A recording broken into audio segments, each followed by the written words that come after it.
शिंदे गटाचे उमेदवार बिनविरोध निवडून आणण्याचे अर्ध काम निवडणूक अधिकाऱ्यांनीच केलेलं आहे. मित्रहो, महानगरपालिका निवडणुकीत महायुतीच्या एक एक धक्कादायक करामती समोर येत असताना उपमुख्यमंत्री एकनाथ शिंदे यांचा शुभदीप बंगला ठाण्यातला मोठ्या चर्चेत आला. महापालिकेच्या निवडणुकीत सत्ताधारी पक्षाचे एवढे उमेदवार बिनविरोध कसे काय निवडून येतात, या प्रश्नाचं उत्तर सुद्धा मित्रांनो आता हळूहळू मिळायला लागलेलं आहे. आता तर हे लोक थेट उपमुख्यमंत्री एकनाथ शिंदे यांच्या बंगल्यापर्यंत पोहोचलं.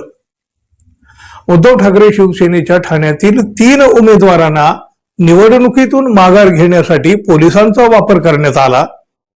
शिवसेनेच्या या उमेदवारांना पोलिसांनीच उचललं आणि थेट एकनाथ शिंदे यांच्या शुभदीप बंगल्यावर नेलं आणि मग त्यानंतर या उमेदवारांनी आपले अर्ज माघारी घेतला, असा आरोप उद्धव ठाकरे शिवसेनेचे नेते राजन विचारे आणि मनसेचे नेते अविनाश जाधव यांनी भर पत्रकार परिषदेमध्ये केला. त्यांनी केवळ आरोप नाही केला, म्हणजे फक्त आरोप करून ते थांबले नाही, तर शिवसेनेच्या एका उमेदवाराला हाताला धरून पोलीस घेऊन जात असल्याचे CCTV फुटेज त्यांनी पत्रकार परिषदेमध्ये दाखवलं. ठाणे महापालिकेच्या निवडणुकीच्या शिंदे गटाचे 6 उमेदवार बिनविरोध निवडून आलेले आहेत. अशातच हे CCTV फुटेज आल्यामुळे मोठी खळबळ उडाली. विक्रांत घाग नावाच्या उमेदवारानं ठाकरे शिवसेनेकडून उमेदवारी अर्ज दाखल केलेला होता. तिथं शिंदे गटाचे उमेदवार बिनविरोध निवडून यावेत म्हणून रात्रीपासूनच धमकी सत्र सुरू झालेलं होतं. 2 जानेवारी रोजी घाग यांना पोलिसांनी एकनाथ शिंदे यांच्या ठाण्यातील शुभदीप बंगल्यावर नेलं.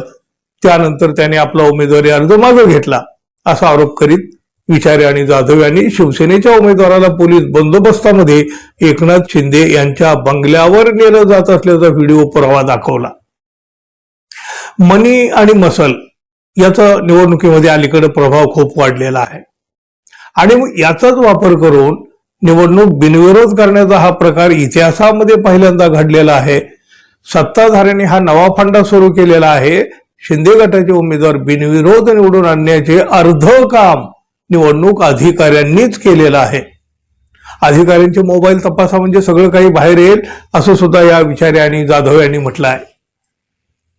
कोपरीतल्या मनसेच्या महिला उमेदवार राजश्री नाईक यांचे पती सुनील नाईक यांना सत्ताधारी पक्षातील बड्या नेत्याने 5 कोटीची ऑफर दिली होती. मशाल चिन्हावरील एका महिला उमेदवाराच्या घरी पोलीस कशासाठी गेले होते, त्यांच्या पतीची चौकशी कशासाठी का करण्यात आली आणि अनेक जण त्यांना रात्रभर कशासाठी शोधत होते, असे प्रश्नावर प्रश्न यांनी विचारले. आणि साताऱ्याच्या ड्रग फॅक्टरीमधून मिळालेला पैसा उमेदवारांना अर्ज माघारी घेण्यासाठी वापरल्याचा आरोप अविनाश जाधव यांनी केला. अशाच प्रकारे निवडणुका होणार असतील तर कसं काय हे होणार, कसे उरणार विरोधक आणि कशी टिकणार आपली लोकशाही.